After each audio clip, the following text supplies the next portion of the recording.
안녕. 오늘도 재미있는 성경 이야기 들려줄게. 6권 1편 열째 이야기, 사자와 함께 지낸 밤.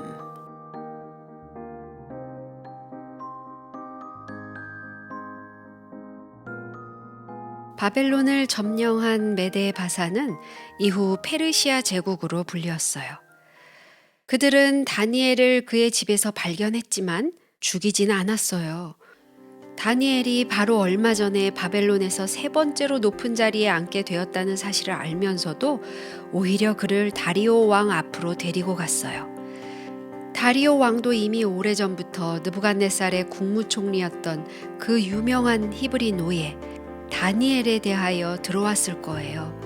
함께 이야기를 나누는 동안 왕은 다니엘에게서 깊은 인상을 받았던 것이 분명해요. 그렇기 때문에 왕은 새로운 나라를 세울 때 전국을 다스리는 120명의 방백들을 세우고 그들 위에 있는 3명의 총리 중에서 다니엘을 우두머리로 삼았어요. 그렇지만 안타깝게도 다른 두 총리와 120명의 방백들은 그러한 왕의 태도를 못마땅하게 여겼어요. 그들은 바벨론에서 높은 벼슬을 하던 사람을 훌륭한 페르시아의 충신들의 우두머리로 삼는 것은 정말 있을 수 없는 일이라고 생각했어요. 그들은 불타는 듯한 시기심 때문에 다니엘을 없애버리려고 온갖 꾀를 다 짜냈어요. 나쁜 소문을 퍼뜨려서 그를 헐뜯기도 하고 반역자라는 누명을 뒤집어 씌우기도 하고 조금만 틈이 있으면 그를 비난했어요. 하지만 이것은 하나도 쓸데가 없었어요. 그들이 다니엘을 향하여 어떤 모함을 꾸밀지라도 그것은 번번이 깨어지고 말았어요. 그에게는 아무 실수나 잘못이 없었기 때문이에요. 다니엘이 너무 정직하고 너무나 진실하고 너무나 충성스러웠기 때문에 다니엘에게서 흠을 찾는 데는 두 손 두 발을 들고 말았어요. 그들은 서로 이렇게 말했어요. 하나님에 관한 것이 아니면 아무것도 그를 없앨 만한 것이 없겠소이다. 그들은 물론 다니엘이 하루도 빠짐없이 아침과 낮과 저녁에 3번씩 기도하는 것을 알고 있었어요. 그래서 그들은 함께 모여서 한 가지 법을 세우도록 다리오 왕을 충동하자는 계획을 꾸몄어요. 그 법이란 앞으로 30일 동안 다리오 왕 외에 어떤 신이나 사람에게든지 기도하는 사람은 사자굴에 집어넣자는 것이었어요. 다리오는 그 제안을 듣고 의기양양해서 법령에 도장을 찍어주고 말았어요. 그때 어떤 사람이 다니엘에게 와서 그 사실을 알려주었어요. 그는 단번에 그들의 악한 계획을 알아챘어요. 하지만 그렇다고 해서 그가 일생 동안 계속해온 매일의 예배를 바꿀 수 있었을까요? 그는 기도를 하지 않았을까요? 그렇지 않으면 보이는 데서 살짝 기도했을까요? 아니에요. 절대로 아니었어요. 그는 지금까지 이 이방 나라에서 충실한 하나님의 증인이 되어 왔어요. 그의 마음은 지금도 역시 변함이 없었어요. 그는 사자굴에서 죽임을 당한다 할지라도 하나님을 버리기보다는 차라리 죽음을 택할 것이었어요. 그래서 다니엘은 왕의 조서에 도장이 찍힌 것을 알고도 자기 집에 돌아가서 그의 방에서 예루살렘을 향하여 창을 열어놓고 전에 행하던 대로 하루 3번씩 무릎을 꿇고 기도하며 하나님께 감사를 드렸어요. 사람들은 늘 그 창문에서 기도하던 다니엘의 모습을 보아왔어요. 이제 그들은 다니엘이 왕의 새로운 법령을 어떻게 하려나 하고 그의 집 앞에 모여 있었어요. 곧 사람들은 소리를 쳤어요. 보시오, 보시오! 왕의 법령이 뭔지 아직 그 맛을 모르는 모양이요. 그러는 사이 시기심이 가득 찬 방백들은 고자질을 하기 위해 다리오 왕에게로 헐레벌떡 달려갔어요. 왕은 그제서야 그들이 무엇을 하려고 했는지 깨닫게 되었어요. 그러나 이미 때는 늦었어요. 화가 머리끝까지 솟았지만 어떻게 할 도리가 없었어요. 드디어 다니엘은 붙잡혀서 사자굴이 있는 곳으로 끌려갔어요. 그 행렬은 어떠한 느낌을 주는 것이었을까요?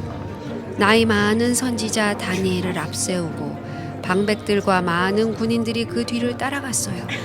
수많은 사람들은 이 훌륭한 선지자가 죽임을 당할 것을 슬퍼하면서 구경하고 있었어요.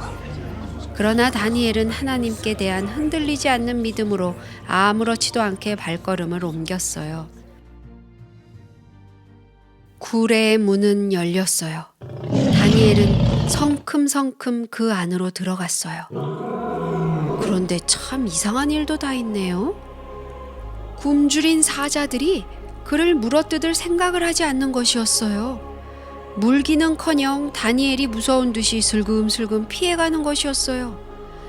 그날 밤 내내 다니엘이 기도하는 동안에 사자들은 이리저리 어슬렁거리며 이따금씩 으르렁대긴 했지만 한 번도 그를 해치려고 덤벼들지 않았어요. 아침 일찍 다니엘은 굴 밖에서 자기를 부르는 귀에 익은 한 음성을 들었어요. 그것은 바로 다리오 왕의 음성이었어요. 살아계신 하나님의 종 다니엘아, 너의 항상 섬기는 내 하나님이 사자에게서 너를 구원하시기에 능하셨느냐? 나의 하나님이 이미 그 전사를 보내어 사자들의 입을 막으셨으므로 사자들이 나를 해치지 않았나이다. 왕은 뛸 듯이 기뻐하며 당장 다니엘을 굴 밖으로 모셔내라고 명령했어요. 다니엘의 몸에는 정말 아무런 상처도 찾아볼 수 없었어요. 하나님을 의심하지 않고 믿었기 때문에 그는 하나님의 보호를 받은 것이었어요.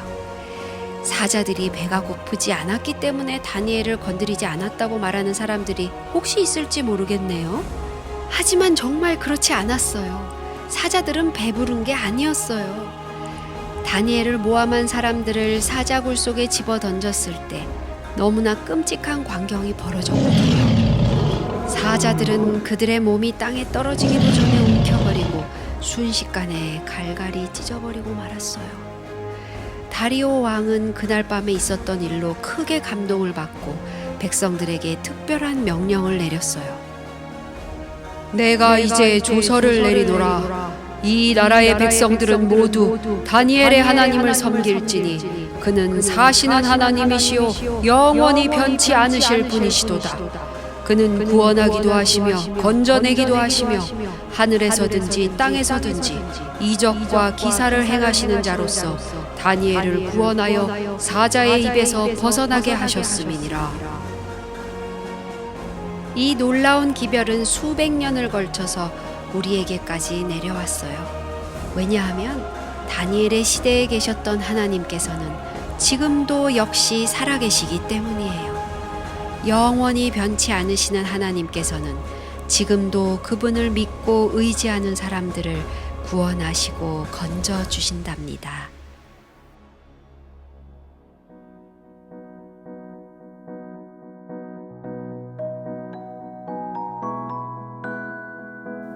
오늘 이야기는 여기까지야. 다음에 또 재미있는 성경 이야기 들려줄게. 안녕.